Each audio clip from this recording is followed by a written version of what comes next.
Thank you, Pierce, and everybody at Brookline Booksmith. I'm so excited about this reading today. I want to just say a few thank yous, and then I'll start with the reading. Um, Thank you from the bottom of our hearts, and I'm going to dare speak on Jennifer's behalf, to Bill and Shuchi from AGNI. It's a gift and an honor to have you make a home for such a special portfolio. So thank you for your work and your editorial expertise and your support of this project. Um, so Jennifer Kwon Dobbs really is the heart behind this project. This was her vision, and um, as some of you may know, she's had some difficult family health related issues, and she's in Korea, so she can't be here. So um, if everyone can keep Jennifer and her family um, in mind, and Jennifer, you're with us in spirit, I know. It was a gift to co-edit this with her. She's not only a sister in poetry, but really a brilliant visionary editor.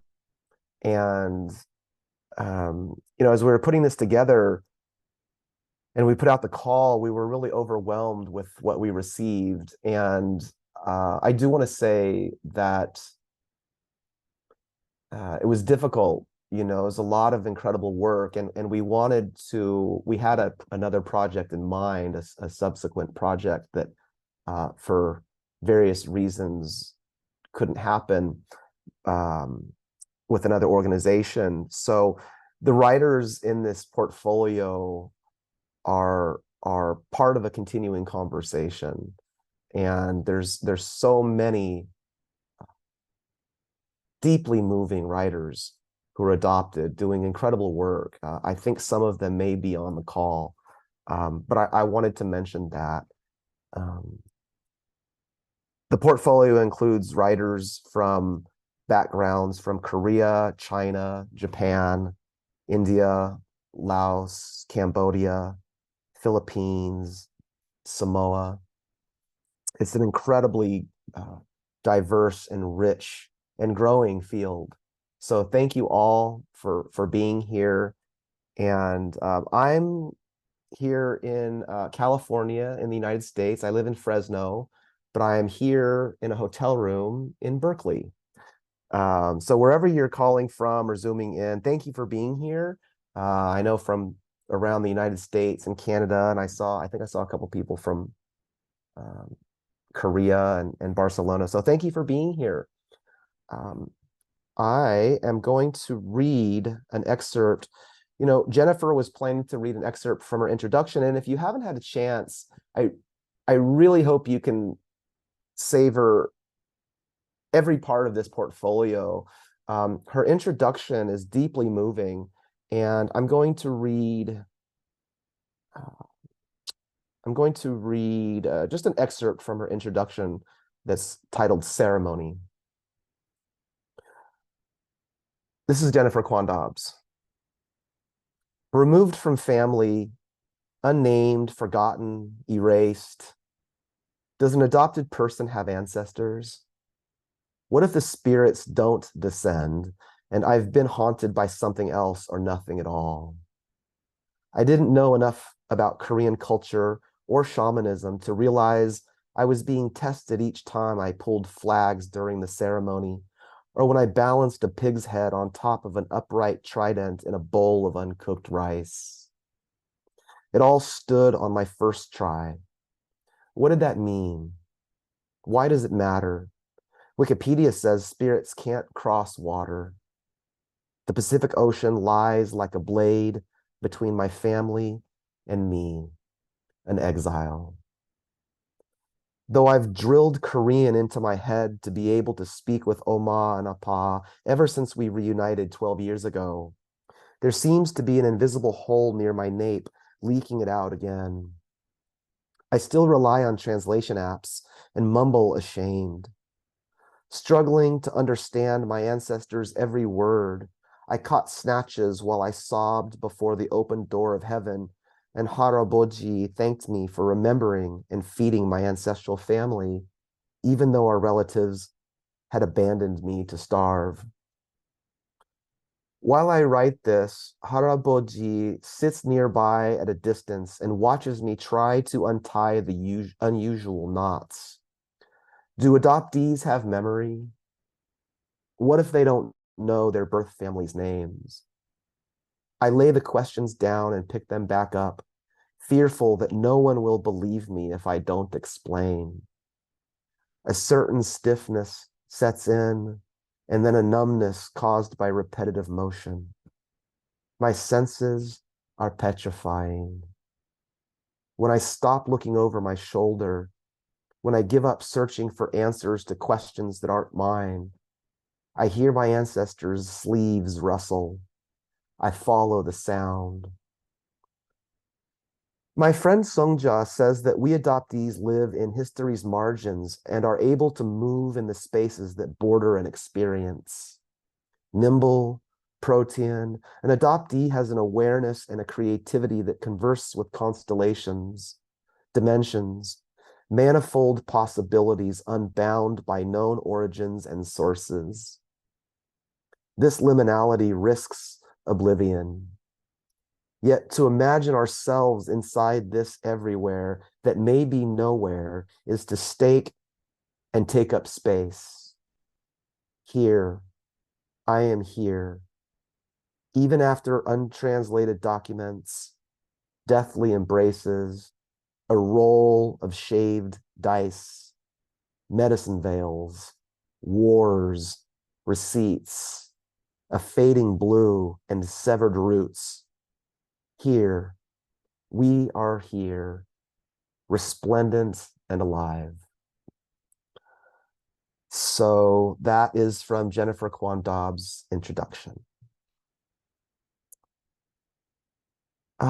Jennifer asked me if I would read my poem titled Salvation, from which she adapts a line and incorporated into her introduction. So I'm going to read that poem, and then I'll have the good honor of introducing our contributors.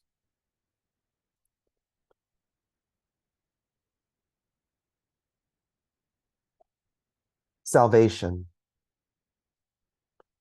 The blues is what mothers do not tell their sons, in church or otherwise, how their bodies forgave them when their spirits gave in, how you salvage love by praying for something acoustic, something clean and simple, like the ideal room, one with a shelf and your 3 favorite books, the one of you with the childhood grin before you knew about the blues. I wonder what songs my birth mother sang in the 5 months she fed me before she left me. I wonder if they sounded like Sarah Chang's quivering bow, that deep chant of a mother saying goodbye to her son. Who can really say? Sometimes all we have is the blues.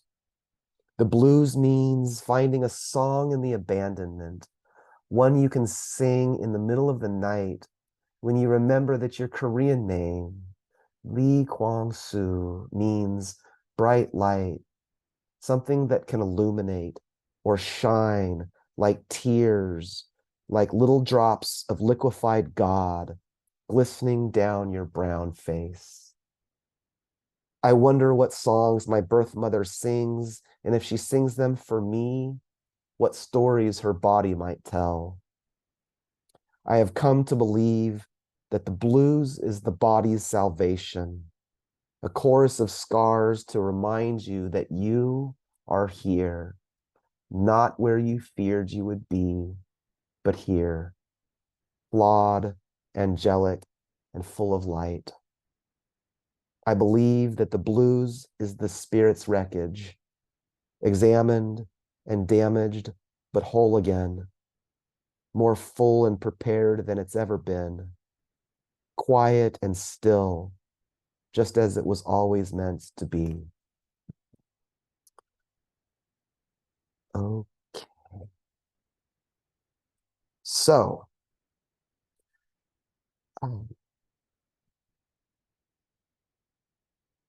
we have 4 contributors to Afterlives,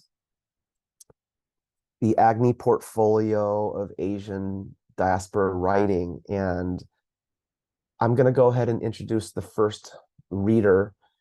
Susan Ito is the author of the memoir, I Would Meet You Anywhere, forthcoming next month from the Ohio State University Press. And she's the co-editor of the anthology, A Ghost at Heart's Edge, Stories and Poems of Adoption.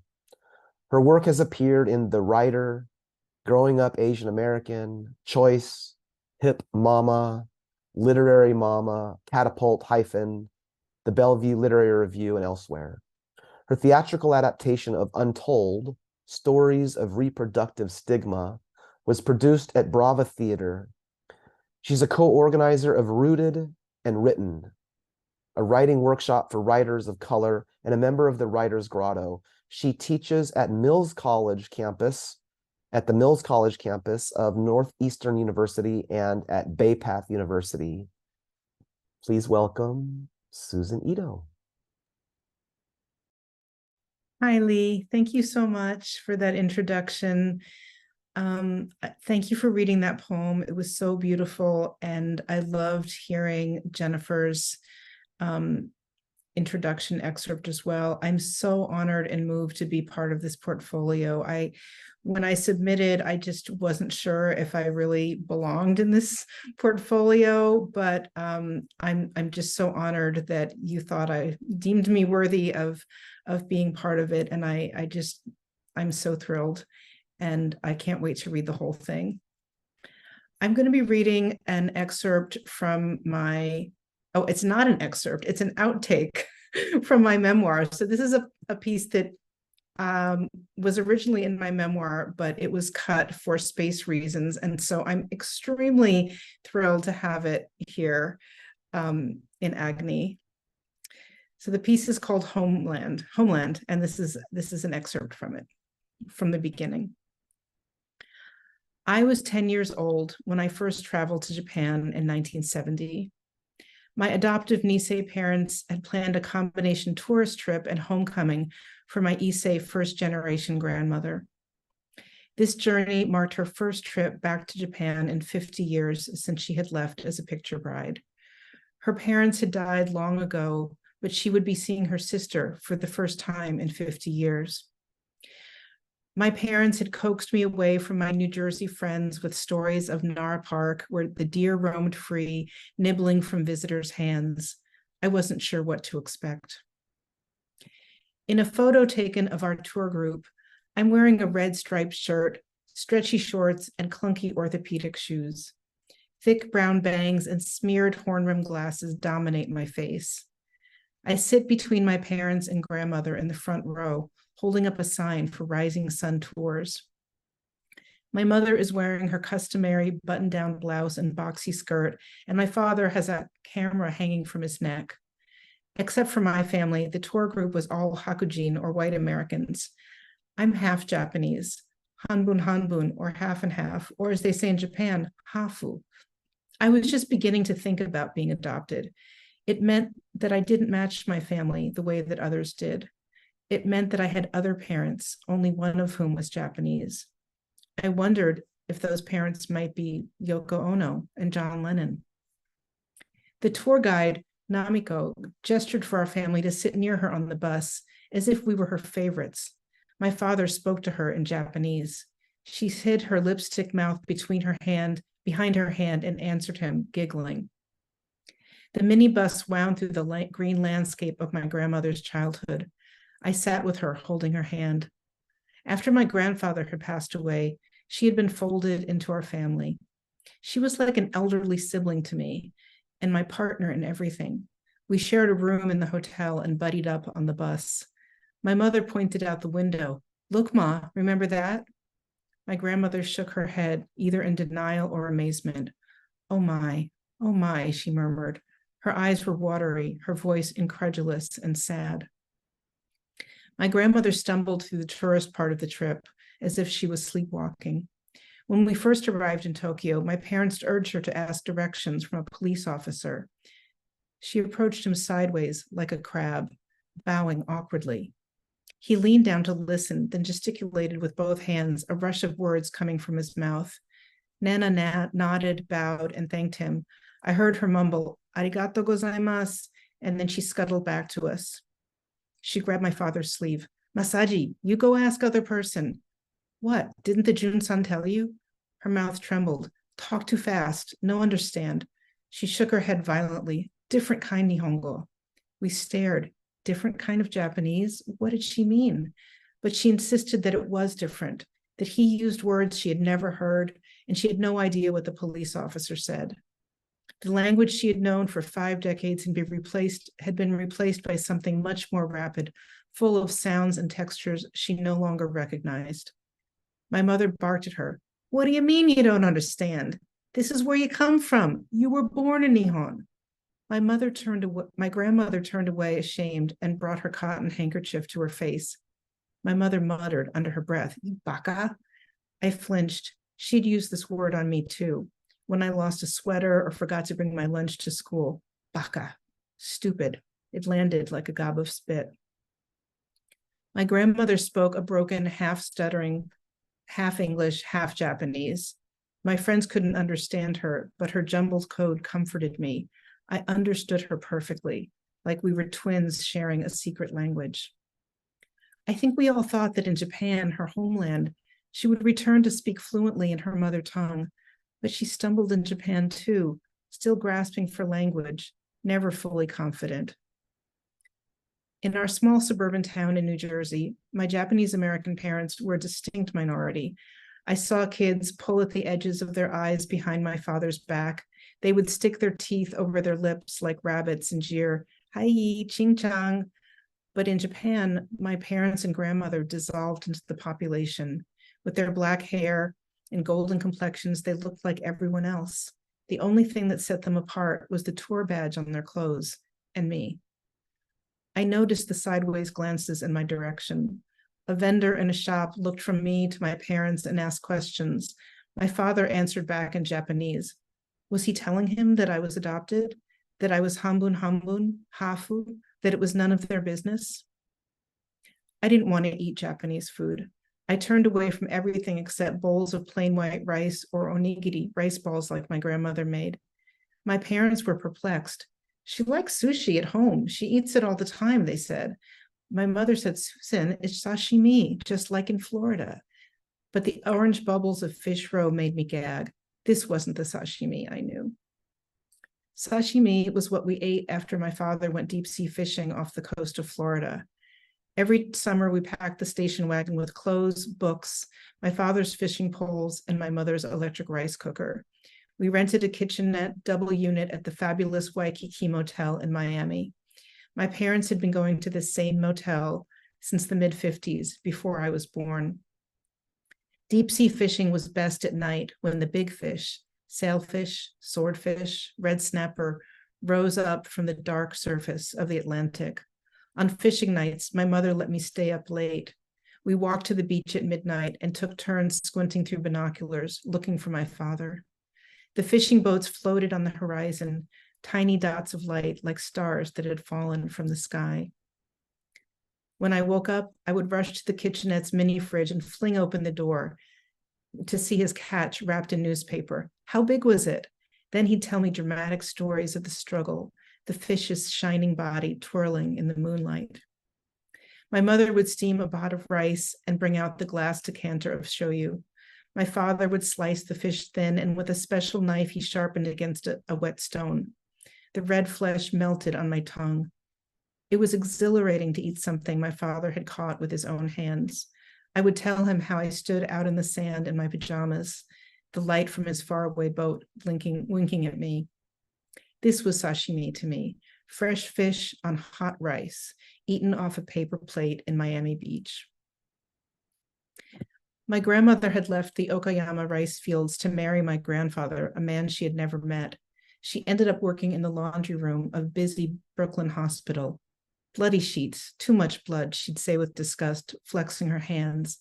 Later, she ran the Nico restaurant in New York City with my grandfather, and then she worked in a curtain factory, a sweatshop in Chinatown for decades. She had traveled the country, but her favorite place was Florida, where she could bob in the warm ocean. The Okayama relatives had few photographs. They didn't own a camera and only sat for portraits on formal occasions. My grandmother's niece powdered, wearing an elaborate wedding kimono, a few faded portraits of the entire family, and my grandmother always absent. I watched her trace her mother's face in a photograph. Okasan, she murmured, waving me closer. It's my mother, she said. See, Nana has mother too. She slid the picture back into its envelope and returned it to her niece, then wiped her eyes with the back of her hand. I had already heard the sound of my grandmother's weeping more than once during this trip. When I tried to comfort her, she just said, "Daijoubu, Susan," but I didn't believe her. Everything wasn't all right. Had bringing her home been a mistake? I came back in from the porch and huddled next to her in front of a tabletop shrine. She lit a stick of incense and began softly chanting a Shinto prayer. The sharp, sweet smell curled around us. Blurred photos of my grandmother's parents, small as postage stamps, were propped against a bowl holding an orange and a dish of rice. She was back in her home at last, but it seemed to be breaking her heart. Thank you.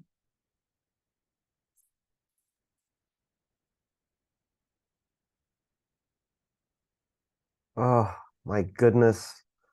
Susan, thank you so much. That was beautiful. So beautiful. And I mentioned when I introduced Susan that her memoir, her debut memoir, I Would Meet You Anywhere, comes out in just a couple of weeks. So I hope everyone can get that book. I had the honor of writing a blurb for it, and I want to just say, and I told Susan this, I think I felt every emotion that I could feel reading that book. And so it's exciting. So thank you very much, Susan. So before I introduce the next reader, I would like to just mention something because I knew about Jennifer's father, and some of you may have. I wasn't sure if I should mention it, but if you didn't see Bill's note in the chat, Bill Pierce, co-editor of AGNI, who along with Shuchi, of course, helped really bring this portfolio to life with AGNI. Bill wrote something, and I wanted to read this just in case you hadn't seen it in the chat.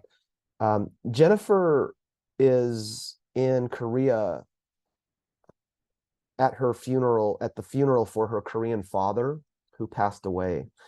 And she had planned to dedicate the reading to his love for her family, quote, as proof that kinship is more than what a government says.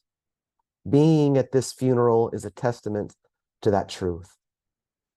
And Bill says, our thoughts are with her more firmly than I can say. And I echo that. We're all with you, Jennifer, and your family.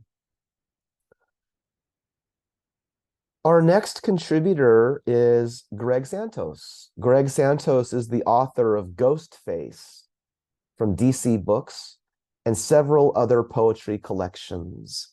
He's the editor-in-chief of the Quebec Writers Federation Carte Blanche magazine, a transracial Cambodian adoptee of Portuguese and Spanish heritage. He lives in Montreal, Quebec, with his family. Please welcome Greg Santos.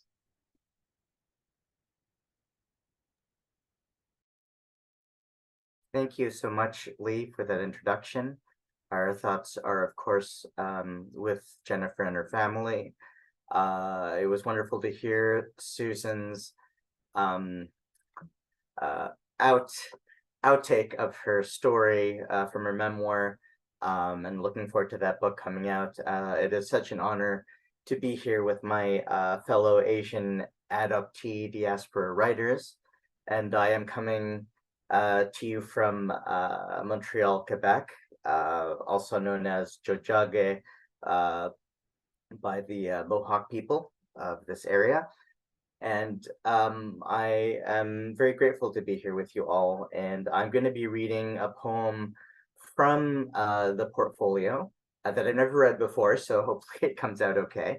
And then just to mention that, as Lee said, that my parents who raised me were Spanish and Portuguese.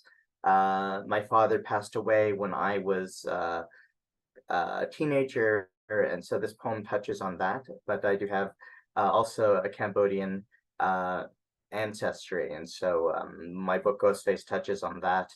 But yeah, I'll read this piece from the portfolio. It's called Octopoda is the scientific name of the octopus. A crocodile can't stick its tongue out. Fruit Loops are all the same flavor. It's impossible to hum while holding your nose. How many of these facts did you know? The world is a wondrous place where terrible things can exist simultaneously without it imploding. In another, I'm dead instead of my father. Did he turn to poetry to cope with his grief? Or Khmer is my mother tongue? Or I'm not a poet, but an actor, fluent in Portuguese instead of Spanish. In a distant universe, I'm a cartoonist. I didn't slip a disc in my back by vacuuming or from skydiving. I didn't sprain my ankle getting off the bus, stepping into a crack, but tumbled into a sinkhole and broke my arm. What if, in a multiverse, all of these facts are true? I did speak to that pro wrestler, Adam Bomb, on the plane, got his autograph rather than chickening out. Dad is still alive and sledding with his grandkids, hollering to Mom to snap a photo while they squeal with joy. In my world, these are untruths. I create with my pen or the clack of a keyboard, bringing the dead to life. Isn't that a kind of magic? Octopuses have 3 hearts, a portal for a potential multiverse. There are some 300 species of octopuses found in every ocean. Do you feel it too? In the sparkling and dark possibilities of universes branching out, a cosmic octopus swims through oblivion. So thank you. That was the poem from the portfolio. And I'll also be reading a poem from Ghostface, which I have here that touches on family mythologies, adoption, and identity. And the poem is called Amnesiac. It all happened a long time ago. Do you remember? I think there was a nun, a war, the phone call that changed everyone's lives. No, how could you remember? You weren't even there. But now that I think about it, neither was I. That moment when you have something to say, but forget what you've been saying mid-sentence. I have that right now. I've had that problem my entire life. My history is made of tweezers, removing a splinter from a child's palm, afternoon swims in the plastic turtle pool out back, white bread salami sandwiches. Thank goodness history isn't all goblets and tapestries. Reaching a clearing in the woods, I take a moment to consider my travels. The villagers were right. The view is indeed magnificent. Thank you so much.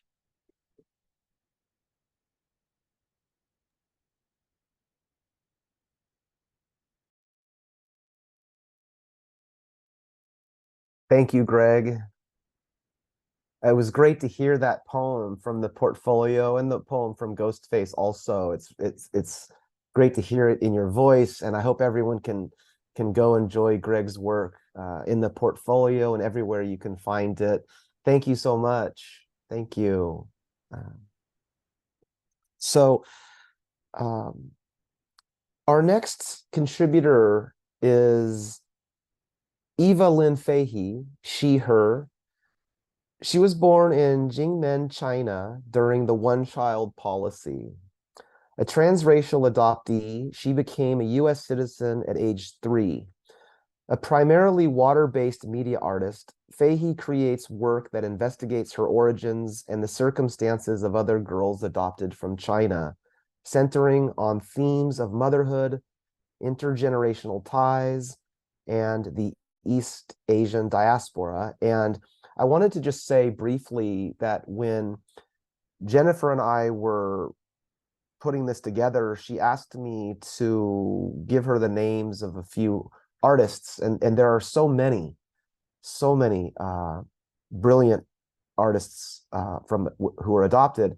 But one of my new favorites came to mind instantly. Her work you can find on her website and throughout this portfolio as well. So we're really grateful to have her with us today. Please welcome Eva Lin Fahey. Hi, Lee. Thank you for the introduction. So today I'm going to be reading from the writing that I also contributed alongside my artwork.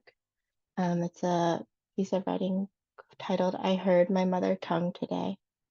I heard my mother tongue today, spoken from popsicle red lips, smiling up sheepishly and longing for more than I could ever find to give. Google.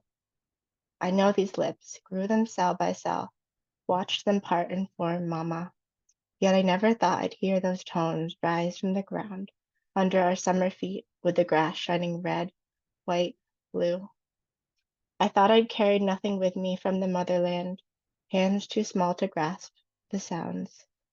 And even though I cannot find you on our dying planet, I saw you today, a milky mirage sparkling through the hottest hours of the year, in the voice I've woven from strands you left to soothe my sweaty beads of homesick.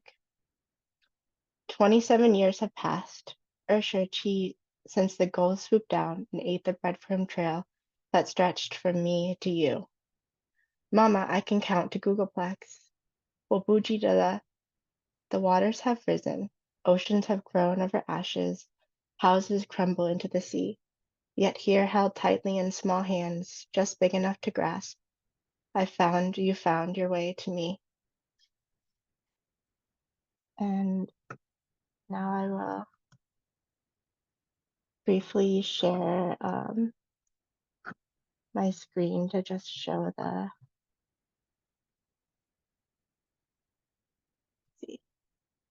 some of the artwork from the portfolio. I'm so honored to have my paintings accompany such beautiful writing from all the contributors. And I'm so grateful to have my work exist in this space alongside the writings that are in the portfolio.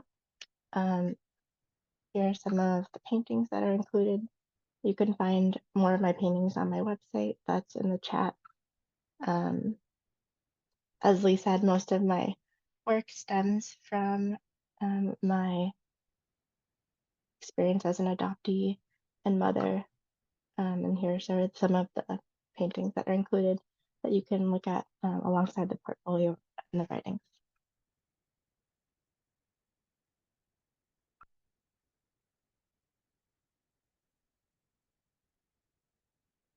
Thank you.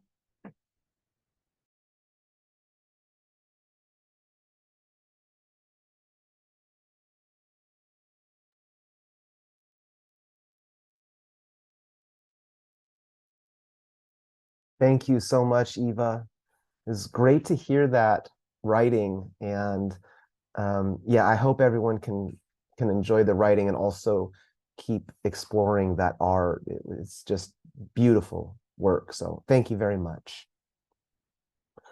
I wanted to mention, I just took a moment and tried to navigate around this, and I popped into the participants, and I may miss some, so please forgive me if I do, but I noticed that there are a few more contributors from the portfolio here on the Zoom watching, and I wanted to just thank you for being here and encourage everyone to read their work. Also, Bo Hee Moon has some incredible work in the portfolio. Poet Marcy Calabretta Canciobello is here. Hi, Marcy. And Nami Erickson. Thank you for joining today. So I'm going to go ahead and introduce our last reader. Jenny Heijun Wills is the author of Older Sister, Not Necessarily Related, from McClelland and Stewart, which won the Hillary Weston Writers Trust Prize for Nonfiction, Manitoba Book Awards Best First Book Prize, and a CBC Best in Nonfiction, and was named one of the most influential books of 2019 by the Globe and Mail, and listed by the Winnipeg Free Press as one of the 10 best books of the last decade by a Manitoba author. And that's all true. It's an incredible book. Wills is co-editor of Adoption and Multiculturalism from the University of Michigan Press and Teaching Asian North American Texts from the Modern Languages Association Press. Her book of personal essays, Asian Adopted, Queer Hungary, is forthcoming from Knopf, Canada in 2024. She's professor of English at the University of Winnipeg. Please welcome Jenny Heijun Wills. Thank you so much. Thank you, Lee. Thank you, beloved Jennifer, Bill, Shuchi. Thank you so much for your work here. Thank you to my co-creators, peers, and all the folks at Brookline Booksmith. I'm so thrilled to be here. Thank you, audience members. You're all so sweet. I'm going to be reading from a short story that's included. I think it's the only fiction prose piece in the portfolio. It's called Cereal, like with an S, not like the food. And I wrote it because I wanted to think about what does it take for an adoptee to be a reliable narrator, as well as how much must she confess in order to do so. Before I get into it, I want to offer content warning that this is definitely written for adults. There are representations of domestic violence, murder, adultery. There's also cursing, and there's also adult sexual content in this piece. Okay. The Cereal with an S. My new boyfriend said he was going to fuck up my old boyfriend because he makes me cry and then tricks me into forgiving him again and again and again. He was kind of sexy when he said it, my new boyfriend, because I'm not used to mask energy like that, and I've never had anyone want to defend me in such a primal way. But that's beside the point now, because earlier today, my old boyfriend crushed every bone in my neck and shoved me under this 4-poster bed. My head is wedged at a ghastly right angle, facing the door.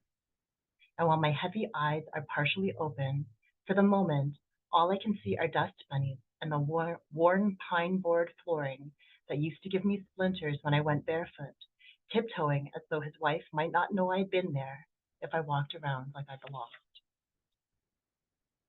We were having a calm, rational conversation until everything went to shit. Of course, I didn't tell him about my new boyfriend. That's not really any of his business. But it should come as no surprise since I was dating someone else when we got together. And I told him I haven't been single since I was 13, so he understood my intense need to find someone new before ending a current relationship. To never be alone. To have an endless lineup of people there to love me. A surplus of love, my therapist said, so you're never at a deficit. Someone idling in the driveway, waiting for me to pack up my heart, drop the key through the mail slot, and disappear with the next person forever. Also, I have this habit of never messing with anyone who's truly free to be mine all the way. So he, my old boyfriend, I suppose my new boyfriend as well, fits the bill. The new one's wife lives in Montreal, where he'll eventually go to, or maybe she'll move down here to Boston. It depends which of them gets their citizenship first. They see each other only on weekends, twice a month, and the rest of the time he's free to be with me. It started off okay. I was explaining to my old boyfriend how he sometimes hurt my feelings and made me feel too unsafe to even eat in front of him. He nodded, fake pensively, like he used to in seminar when he hadn't done the reading. You'll get me the notes, right, babe? He always texted from the hall. When he left early, our professor making a note in her attendance log. He never said why he had to go, but I knew it was because Carolyn needed something photocopied in the library, or she locked herself out of the grad student lounge for the millionth time. Helpless white woman syndrome. They met in undergrad, and it's like she never grew up. A baby woman, a legacy PhD, meandering up the steps of Widener like her father and mother and their fathers decades before. On purpose, wearing a tattered, vintage crimson sweater, unlike us nouveau smart scholarship cases in our stiff, made-in-China oxblood hoodies. He always complained about her, his wife, before we had sex, but after, it was the complete opposite. Our post-coital ritual was shaped by his sudden guilt, him popping off the mattress like a ground squirrel and prattling on that even though her thesis proposal had been rejected for the umpteenth time, it was only because none of the profs in our East Asian Studies program knew shit about linguistics, and she'd been born in China while her parents were there on a carefully planned one-year joint sabbatical. So actually, she knew more than they did. It wasn't her fault that she never had to learn to be strong like me. Really, I should be more understanding, more empathetic. My trauma was a gift, and I was unthankful. Besides, I'd seduced her husband simply by existing as myself. So I should be kinder in my estimation. In other words, her failed comps, her lack of grants and publications, her chronic disorganization were like reverse privilege. I couldn't bear it, taking into my brain the garbage he spewed from his mouth while leaking elsewhere the warm evidence of his dishonesty on the towel that protected their Kate Spade sheet. Anyhow, he was delusional. I suffered through research methods with her in our first term, and even then, it was as though she felt guilty or sheepish about area studies. Her seminar presentation was a second wave feminism disaster, and I assumed her family had donated something really good to ensure her admission. My old boyfriend's too, if I'm being honest. Maybe a 2-for-1 deal. Our cohort was 50% us, 50% them. He didn't grow up as one of them, married into it. I understood what he was protecting. Broken-necked and under the bed, crammed there like an out-of-season quilt, the breakup was going well. I spoke quietly and deliberately. You have to understand, I said, rolling myself into his kneading hand, letting my head fall in relaxation but still averting my eyes. You understand why, for someone like me, it lands differently to be illegitimate, a secret, a shadow. I get it. I do. I promise I'll do better. I'll tell her I want an open marriage. Will that satisfy you? It's not about satisfaction. It's about being visible, existing, being wanted, someone's first choice. You are my first choice. I snorted. He sighed. You'd be my first choice if I had a choice, but I don't. I was bored of going in circles. You're too scared to find something real with someone. You like to be white adjacent. It's sad. You make me sad. Even though he wasn't squeezing harder, I felt the energy shift and radiate from his hand onto my skin. His thumb traced my right clavicle. I shivered because it tickled, but then I hardened because something felt different. His movements slowed, were more intentional, like he was studying a foreign specimen. His eyes narrowed in concentration, like I was trying to trap him into saying something he'd regret. You're so righteous, then. You can piss everyone off, get hysterical about injustice on campus, ACAB, all that shit, but you have a safety net too. I secured mine in adulthood, but you've been cradled in whiteness your whole life. Then, fucking one brown person after another isn't going to magically erase that you're an outsider. You're not the same. He fixed his eyes on the thick lump in my throat as I swallowed. I parted my lips to respond, but decided against it. The breakup was taking too long. My new boyfriend would be wondering if I'd backed out of my decision. At the start, my old boyfriend and I ran to each other because our lives were colorless and there was a kind of kinship in our shared isolation. We mocked their Prince Charles and Princess Di Royal Doulton tea set. We imitated the way they ordered gin martinis with cucumbers instead of olives. He was indignant when people asked me how I knew the deceased at my own grandmother's funeral, and I, murderous, when he recounted how a senior faculty member mistook him for the banquet server at an end-of-term party. And look where we ended up. A relationship centered on sex and trauma. I wanted to close it nicely. My new boyfriend wasn't in academia. He was just what I needed. It was time to move on. I must have flinched at his words because his expression immediately became apologetic. Give me one more chance, he said. My phone vibrated on the nightstand. Once, twice, face up. My old boyfriend looked to see who was calling, and something like disgust changed his face. So it's like that, is it? His voice was scarily flat. I knew what he was going to do before a single muscle twitched, before either of us could let out the breath we'd both been holding in. My last word was a whispered no. At once, a response to his question, a denial of his jealous suspicions, and a feeble attempt to stop him. My arms flailing, I scratched at him, but my nails were short because I chewed them. I tried to kick him off, grabbed for the pillows, the fancy sheets, anything. But my fingers went numb. My old boyfriend was lifting me by the throat and dropping me onto the mattress over and over. The phone vibrated again. My new boyfriend, I assumed, calling to see if it was done. When my old boyfriend, at the buzzing, glanced at the screen and was again spurred on. He smashed my trachea down into my vertebrae, hating me so much that suffocation was too good an end for a throwaway slut like me. Thanks. And there's more. Continue. ...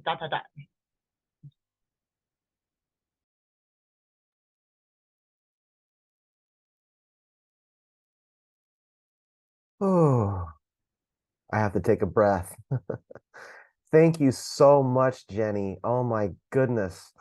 That was incredible. Yes, I echo Susan Ito's comment. Whew. Wow, thank you, Jenny. What an incredible honor to hear that. And Jenny, I am very excited for Asian adopted queer Hungary. So everybody, please look out for her forthcoming book in 2024. And I am going to just say a few last thanks. And Pierce, I'm not sure if you want to hop on and say anything, but otherwise, I just want to thank everyone for being here. Thank you again to Pierce and Brookline Booksmith. Deepest thanks and admiration to Bill and Shuchi from AGNI. Thank you so much. Jennifer Kwon Dobbs, whose vision runs through this portfolio. Thank you, Jennifer, for everything, and our hearts are with you. And to all the readers tonight, thank you for being here and for sharing your work. That was deeply moving. And at the risk of getting hyperbolic, I want to say, at least personally for me, this feels a little bit like a watershed moment. Asian adoptee voices and writers have come of age and then some. We're growing from all countries and backgrounds and experiences. The literature is diverse and rich and vibrant and brilliant. And I'm so honored to be with you all today. So thank you. And I believe this is going to be made available on the Brookline YouTube channel, so you can hopefully share it. I hope you can all enjoy the complete portfolio and read Afterlives online at AGNI. Please support all the panelists' work and subscribe to AGNI. And most importantly, everybody, thank you for being here and take good care.